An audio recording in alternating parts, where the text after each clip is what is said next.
Okay, the first section in this chapter is an exploratory problem set rather than a lecture. And so I do recommend that you attempt the problems on your own and treat this as a solution guide to those problems. However, I am going to be adding a bit of commentary as I go, so I do recommend that even if you're confident that you got the hang of it and got the answers and so forth, that you don't just skim this for solutions, that you actually listen to this first video, because I will be adding my own commentary as I go along. So what we have here is a scenario of the spaceship approaching a planet, and time is given by the variable x. I would normally have used t, but the author used x here. So we're told that f of x is the height above the surface of the planet in kilometers, and x is in minutes. All right.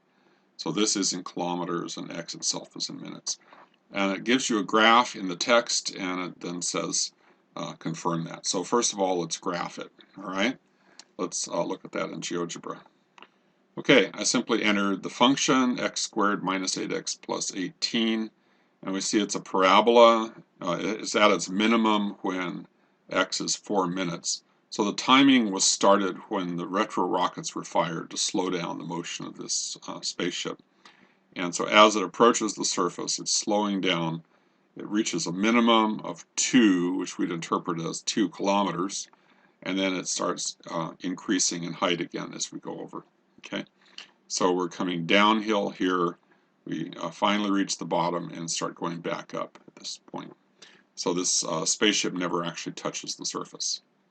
Okay, find the average rate of change of f of x with respect to x from x is 5 to x is 5.1. So we're taking two nearby points to approximate what is the slope of the curve or the rate of change of the function close to this value of 5-minute mark. Okay. It also says what are the units of this rate of change. Our graph is has kilometers as the vertical axis, and it has minutes on the horizontal axis. So if I took 2 points on this graph, the slope would be a difference of 2 distance measurements over a difference of 2 time measurements. So this would be distance over time, and in this case it's kilometers per minute. Okay, so let's go back to the graph and actually compute this slope. So we want to put a point at the 5-minute mark, and rather than do all the computations like with a calculator, we have a calculator right here. This is our graphing calculator. All right, so the first point is going to be 5, comma, f of 5. Okay, so the x value, the horizontal value on this graph, it comes over 5, and the vertical value is whatever this function tells us the vertical value is going to be. So 5, comma, f of 5. All right, and let's move that little label out of the way. That's point A. And we want a second point nearby, which is going to be 5.1, so parentheses, 5.1, comma, f of 5.1. And there's our nearby point B, and I'm going to move that little label out of the way again. And so what is the slope between these two? Well, we could find this a bunch of different ways. We could construct the line and look at the slope of the line or something like that. But let's see how to compute this directly. So I want to find, let me zoom in actually here. So I want to find this rise over the run. So I need to find the y value. If these are ordered pairs, take the y value here minus the y value here, and then the x value here minus the x value here. Okay, so I'm going to say slope equals, I'm going to put the structure there first. So I'm going to have a numerator, I have a pair of parentheses indicating the numerator divided by the denominator. Okay, I want the y value for b minus the y value for a. That'll be my rise. So I can extract the y component of this point. If I say y parenthesis capital B, that's going to give me, for this point, it's going to give me this 3.21 in this case. All right.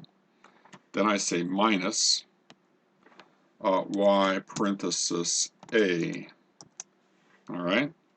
On the denominator, I'm going to say x of b minus x of a. All right. And the slope comes out 2.1. Okay. Now let's do this a different way just for interest's sake.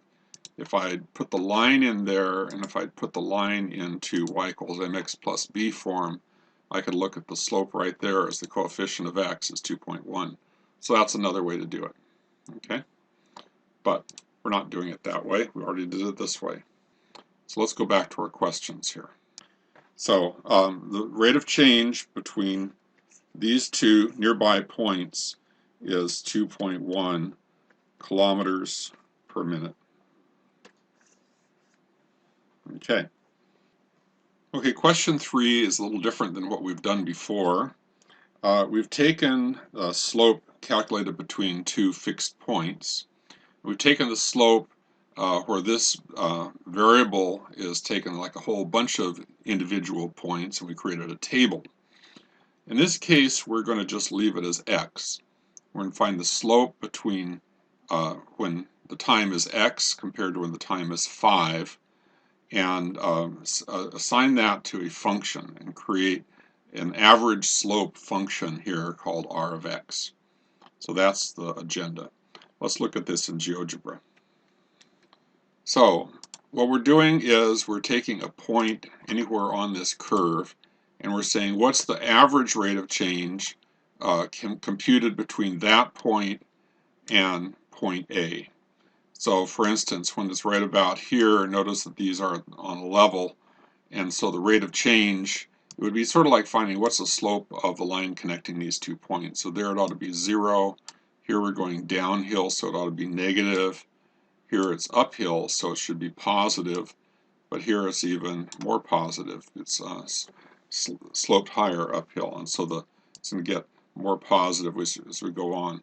So here it starts off negative, and it comes to 0, and then it gets to be somewhat positive and more positive. All right, let's compute that function.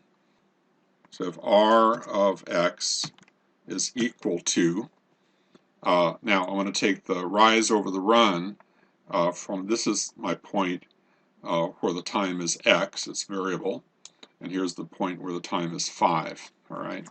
So I come down in here again, I could take my numerator divided by my denominator, and then I say f of x minus f of 5. So that's my rise. That's the y value for this point minus the y value for this point.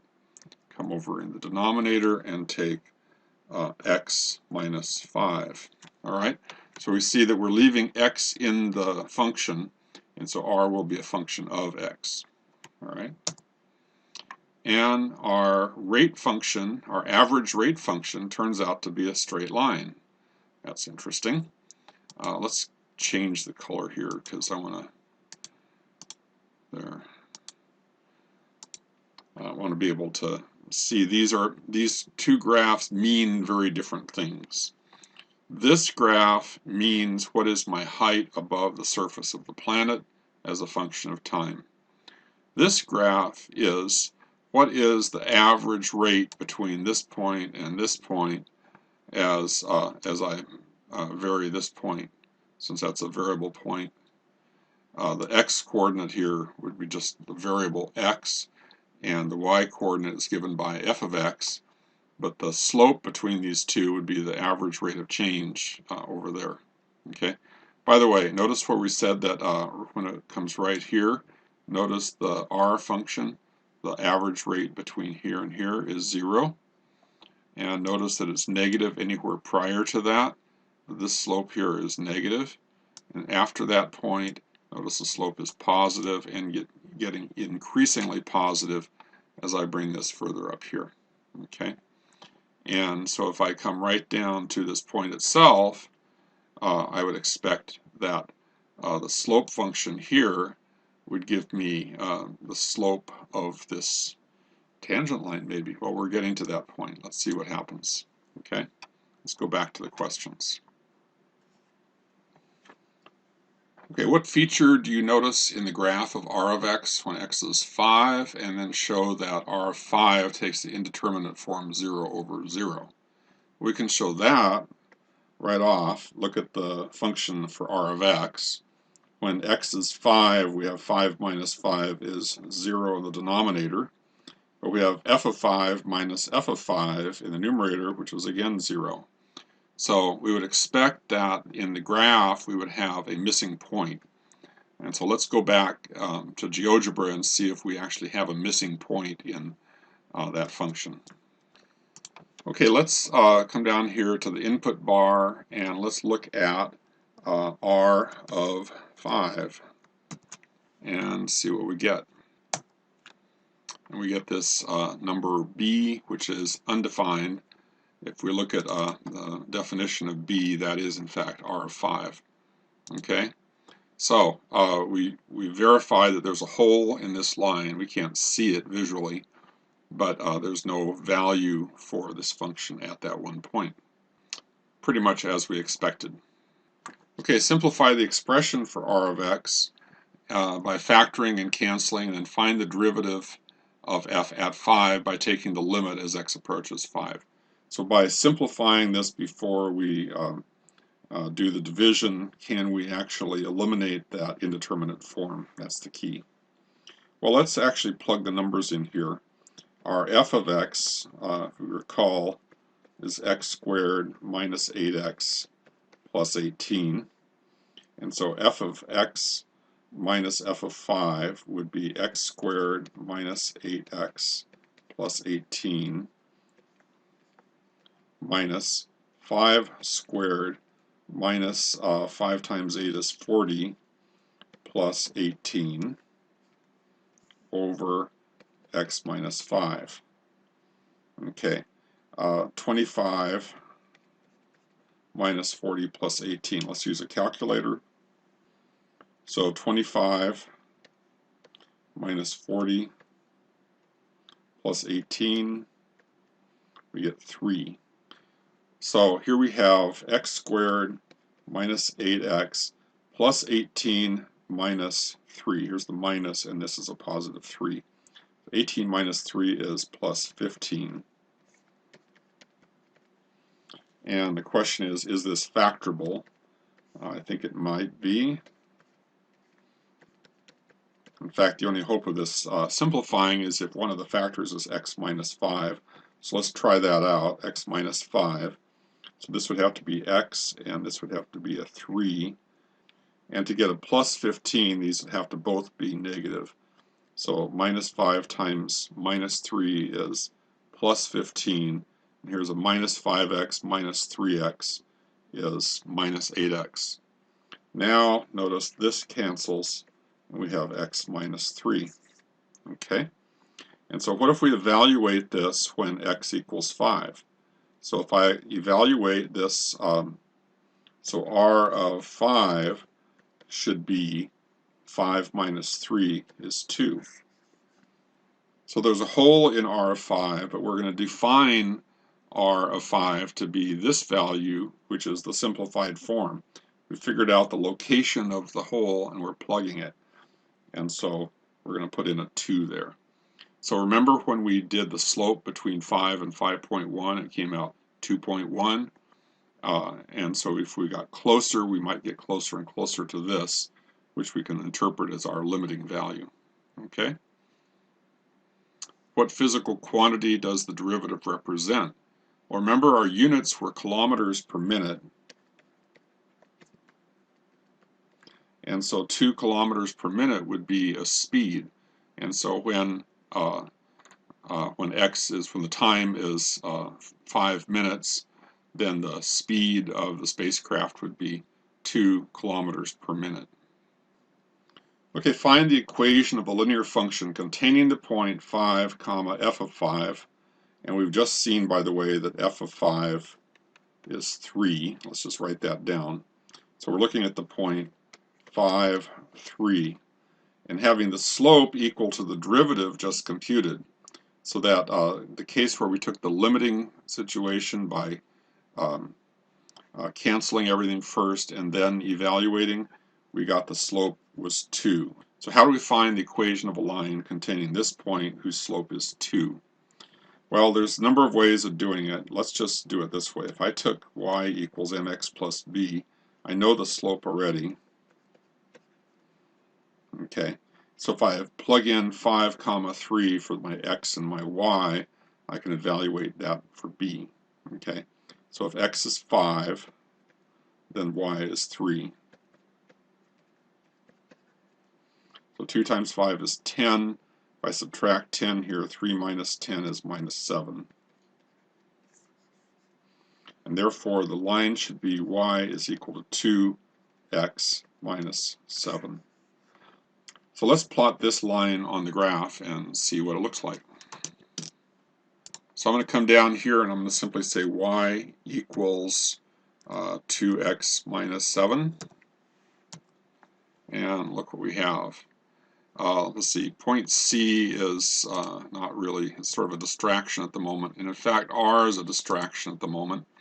Notice that by taking the value of the limit at this one point, which was the 2.0, not the 2.1, the 2.0, we have a line that appears to be tangent. And then let's zoom in. And as it zooms in, it looks like it's more and more coincides with this curve. And so for a small section of the curve, it looks almost linear, just like the Earth looks flat over small sections. And if I go way in, it looks like the tangent line and the curve itself coincide. Okay, let's pull back out. Okay, I went way in apparently. All right, so it looks like this derivative would be the slope of a tangent line at that point. Okay. Okay, we've already done this. Zoom in on the point of intersection. What's the relationship between the line and the graph? It is the tangent line. All right. And so much for that. Take some notes. Anything that's new and different, put it in your journal. So we're going to be investigating derivatives more and more throughout this chapter. And all of this preliminary work, let me just give you a little hint here.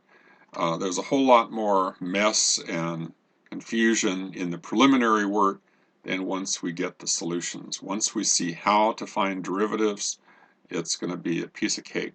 It's going to be it's one of the easier things, one of the cleaner, nicer things in calculus is finding derivatives of many curves, at least, curves that have nice functions to represent them. So we're working through a bunch of potentially sort of murky concepts, but once we get into the clearing on the other side, we'll see that it's been worth the effort.